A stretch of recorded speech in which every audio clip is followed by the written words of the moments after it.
Hi guys, Alex here from iMotion View. I'm not really sure what I want to be doing right now, but we're gonna work it out together. Let's do this. EMV introducing the DJI Ronin S. A big thank you to DJI for sending us the Ronin S for the video. I'm really thrilled about this, especially because it's a lie. Yeah, a lie. I basically have to pay for the product. That's it.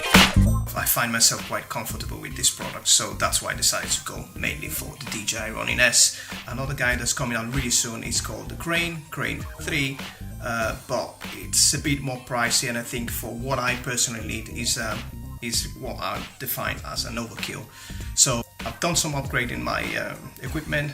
I've upgraded my camera. I'm now working with a Sony A7 III, which works perfectly fine. I'm really pleased with that camera. I still need to discover a lot about it, but I want to see if the combination of this guy plus the Sony A7 III will get what I actually need. This is a case with... Well, let's have a look.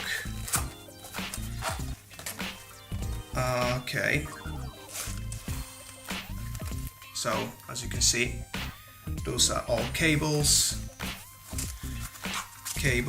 and oh, I don't know, I think they're just like stock backstops.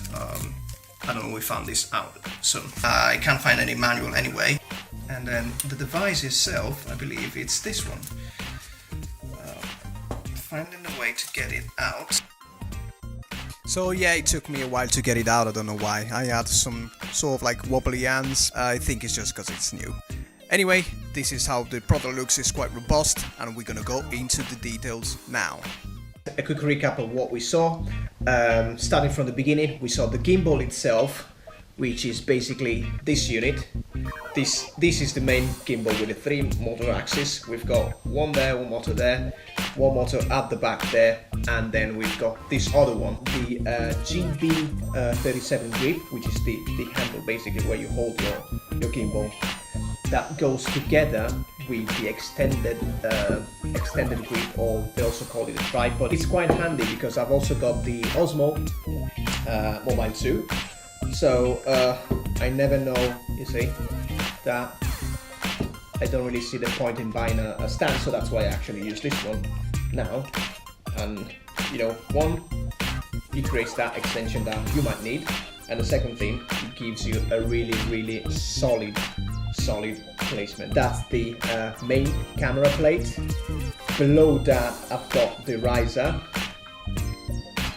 That is the riser, this is the camera plate, and this is the lens support. So if it happens that you're using a prime lens, quite big, a chunky one, I think this just gives you that extra support which you might need.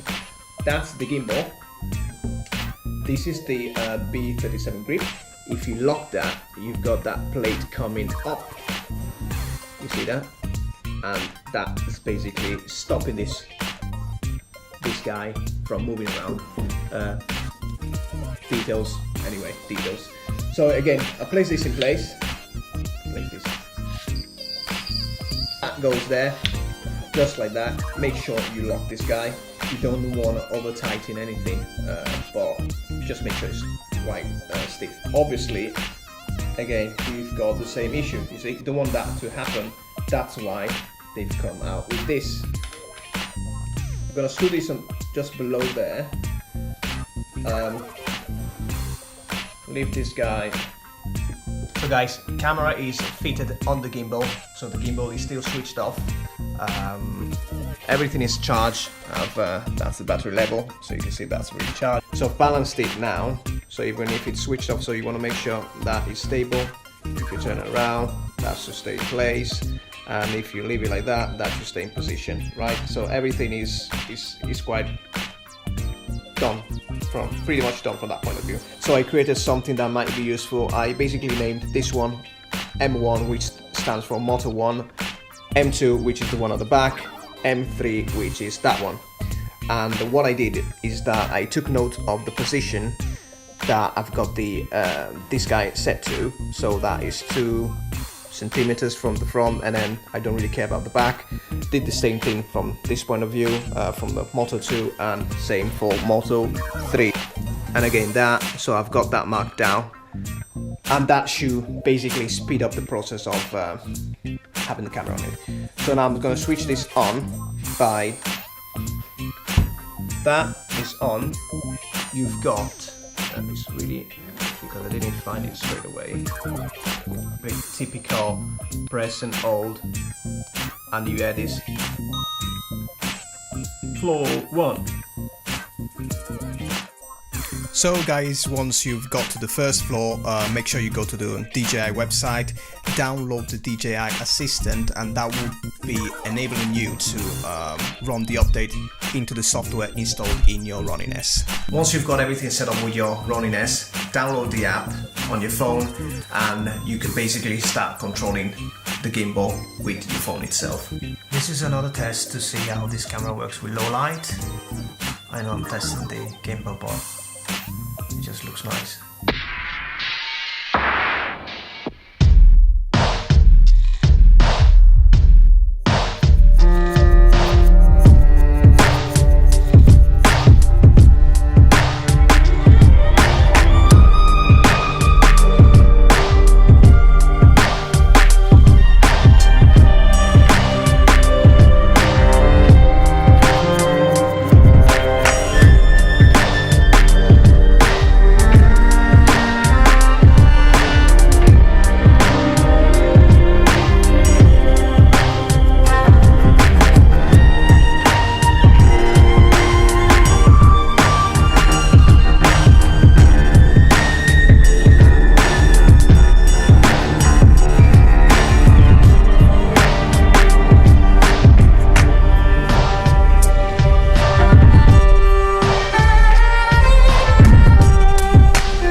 So that was a quick test on the Ronin S.